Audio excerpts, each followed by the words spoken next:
So it is now my pleasure to introduce our final speaker for the morning session, Alan Beattie for the Noongar Land Enterprise Group, NLE, talking to culturally appropriate, commercially sustainable, showcasing NLE, its projects and its approach. And a little bit about Alan Beattie. He's the CEO of the Noongar Land Enterprise Group, commencing 5 years ago as NLE's first full-time employee. Alan has overseen the transformation of NLE as a fledgling organisation to be one of the leading First Nations organisations in Australia in the land restoration and agriculture sectors. Please welcome him to the stage.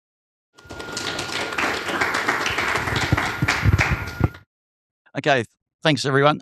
First of all, I'd like to start by acknowledging that we're on Ballardong Boodja and pay my respects to elders past and present, and to any First Nations people either online or in person here today. Just to give a little bit of context, I suppose, before I start is as we all are very aware, Ballardong people have been on this country for 50,000 plus years. However, it's only really been in the last 20 to 25 years, possibly 30 years, that they've started to reacquire some of that land back for their own purpose and use. And NLE, which I'll talk a little bit more about how that sort of took place, was formed to really try and start to work with Aboriginal people who own land across the Noongar Boodja. So what I'm going to go through in the next 20 minutes or so is around a little bit of that journey around how that took place, but more focusing on where we're at now and where we're heading to in the future. So this is a short video in relation to NLE to set a little bit of context.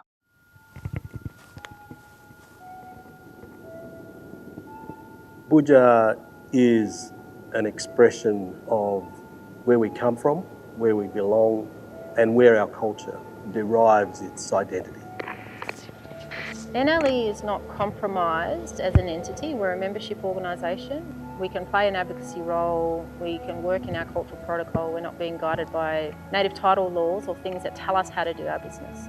We're really balancing out that we need to be able to make a financial return on the things that we do, create that social impact in our community. So we're not about a welfare mentality, we're about generating business, but also, putting Boodja first, and that also means putting our people first. We all have something in common, and that's caring for country and healing our people as well as country. Proud to say this is where I belong.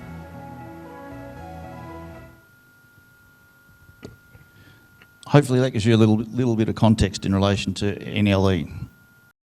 So we're a member-based organisation, and when we say we've currently got 10 member organisations across Noongar country, so from just south of Geraldton through to Esperance and across to the coast. Size-wise, slightly bigger than the state of Victoria, so it's a reasonable chunk of land. In order to be a member of NLE, all of those organisations either own or manage land, Aboriginal organisations that own or manage land on Noongar country is the primary consideration.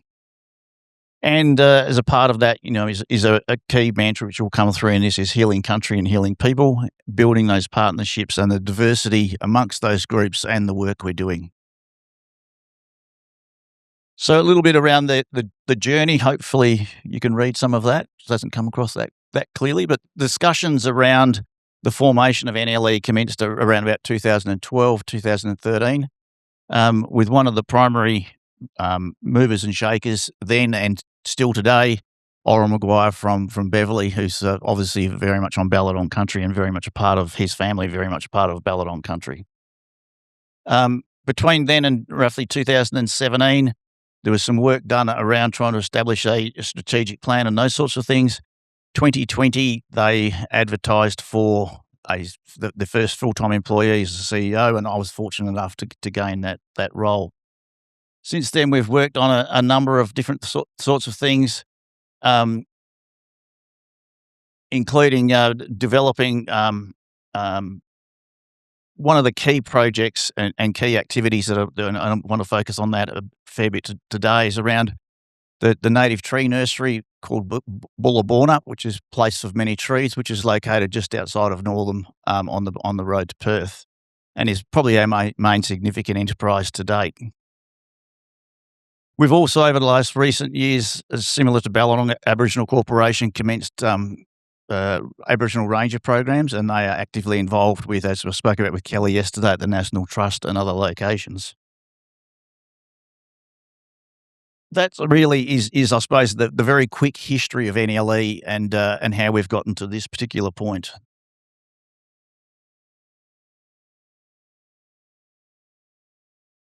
One of the key fundamentals of NLE that I think sets it apart to a number of other organisations is it is totally grounded in culture. And different to when you look at our strategic plan, different to other strategic plans, the first thing in our strategic plan is our values. And the values then drive the mission and everything else that the organisation does. So that Mort, Ballardong Boodja is central to everything that we do. And if it doesn't fit within that context, then it doesn't get a Guernsey. It's as simple as that. And it is one of those things that I think at times has been, when we've been, like a lot of other not-for-profit social enterprise organisations, under pressure financially and other sorts of things, and opportunities have come that may not have fitted into that context.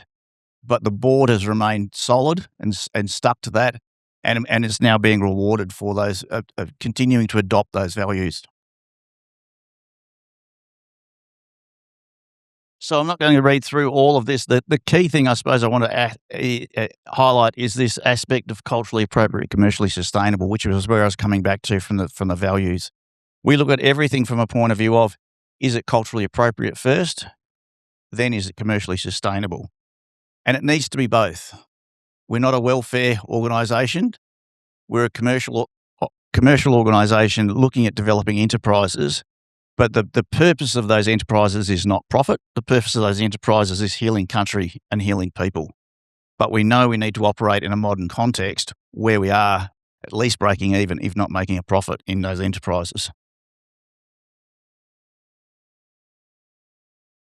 I showed this one briefly yesterday, but our model structure is very different to a normal hierarchical Western structure, which is vertically orientated. This is horizontally orientated, with over on the left-hand side our NLE members flowing across into the centre there around that key piece around culturally appropriate, commercially sustainable, moving right across to having profitable NLE landholders, and NLE being profitable itself. But profit to us is not necessarily money. Profit is cultural rejuvenation, it's employment, it's cultural identity, it's getting people back on country. That is what we determine as profit. Profit is not money. Money is a requirement, but is very much a secondary consideration.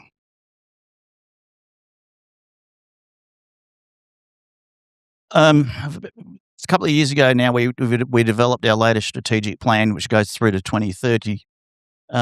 And the two key areas that we're focusing in on is supporting our Noongar landholders and managers for the day. So that's creating opportunities for them to be able to participate and do what it is they want on their land. The landowners decide what they want to do. Our role as the sort of parent or peak body is to help them to achieve whatever it is they want to achieve. The second part is something that when I came into this role wasn't necessarily seen as a key part of it, but it has become a key part of it, is what I'll broadly describe as advocacy. We are still, as far as we're aware, the only Aboriginal grower group in Australia.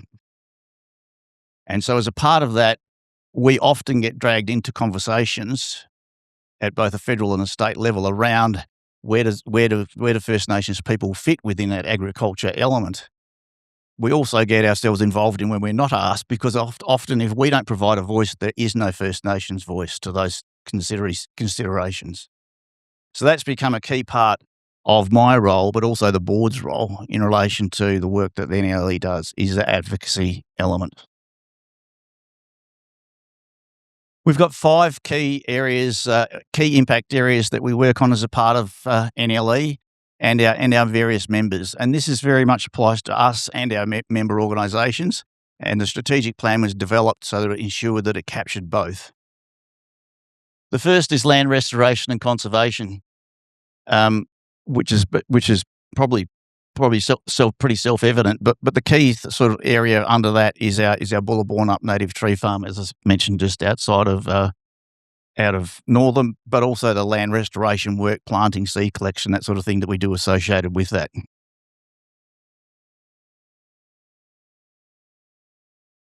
Talk a little bit more about Boola Boornap, as that is, it is, our central operations are based out of there. So virtually all of our field operations are based out of there. So Northam is a significant place for NL, even though we cover right across Noongar country. Northam is the centre of our hub of our operations.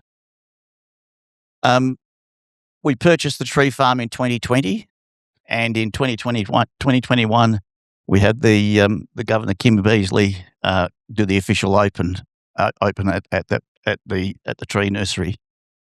We've since then grown the tree nursery such that this year we'll produce around about 650,000 seedlings for land restoration projects. And each year we've produced over 150 different Noongar native species. We only produce Noongar native species. That's all we do. And it's a variety of customers, from large customers like Greening Australia and others doing carbon farming projects, to farmers to basically people dropping in and saying, have you got, can I get a tray of 50 or 60 of these particular plants? So certainly, it's a wholesale nursery rather than a retail commercial nursery. But if you're in the need of seedlings, then please do let us know. The second of our impact areas is what we've called First Nations agriculture, and the primary part of that at this particular stage is around our bush foods. So we're developing a range of bush foods that will soon become available on the market. And two of us were across attending the Singapore Food Expo about a week or so ago, exploring export markets in relation to the various bush food products that we will be producing. That includes our brand Nooka Honey, and we were the first organisation in Australia to actually be able to get a trademark for that particular product. You couldn't trademark honey because honey is a common language name. You couldn't trademark Nooka because Nooka is the Ballardong common language name for honey. We were able to get to trademark Nooka Honey, and that was done through a 2-year process working with IP Australia, but also working with setting up a cultural protocol for how approval should be sought and could be sought from elders in relation to doing that trademarking process. So it was a bit of an ordeal, but it has set up now a process whereby other Aboriginal groups around Australia can now use that same process to be able to trademark using their own language. The third is regenerative agriculture, which is our term of regenerative agriculture is the same as the general term of regenerative agriculture.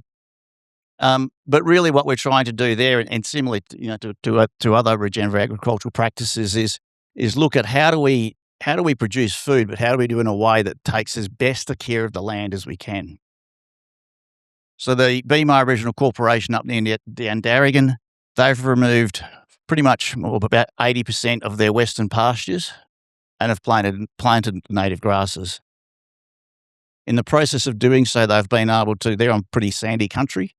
In the process of doing so, they've been able to massively repair the soil and hold it better together.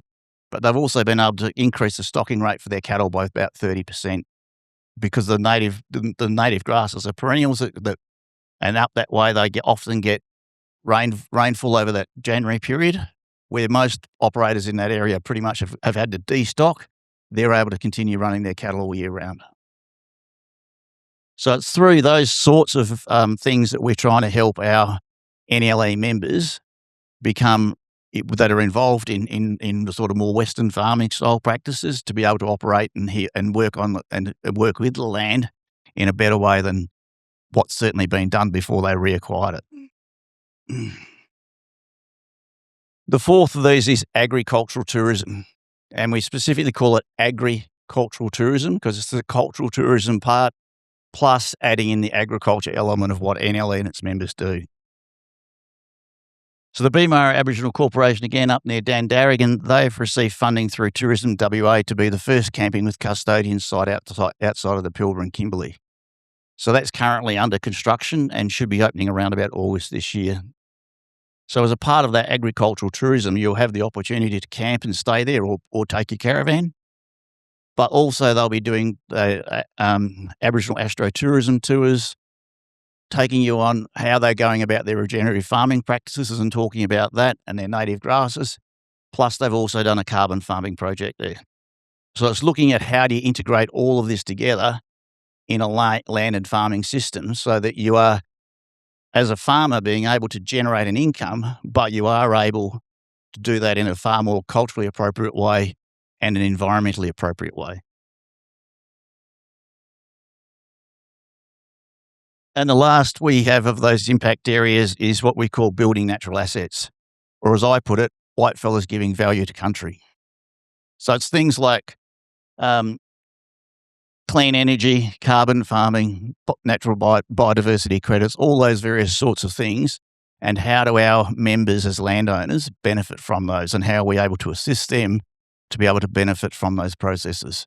That's very much, I'd say, a lot of that, apart from the carbon stuff, we've done a couple of projects there. It is very much a work in progress, but it is something that we will be working through further in the years to come. And that is everything. Thank you.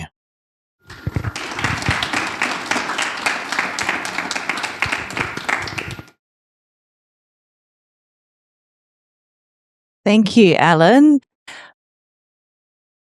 Have we got any questions from the... No. I'm looking forward, before I go to the floor, I'm really looking forward to the Dandaragan camping experience being open. Did you say August this year? It's like a lot of these projects where, construction's been delayed. So the initial plan was that should have been opening around about August last year. Now we're looking at August this year. But yes, all going well, that should be happening around August this year. That's but I've stopped asking Madeline when the launch date is because I think she's sick of having to hear about the delays for it. I bet it's how long is a piece of string with everything in that space at the moment. And is there suggestion of more of these camping with custodian opportunities popping up elsewhere? We'd love to think so. In talking with Tourism WA, pretty much, even though it's Tourism WA funded, actually the original source of the funding comes from the Commonwealth. And so that round of funding from the Commonwealth through to the state has ceased. They are in negotiations with the Commonwealth about it further, but at this stage it's dependent upon Commonwealth funding. All right. Have we got any questions from the floor for Alan? Yes.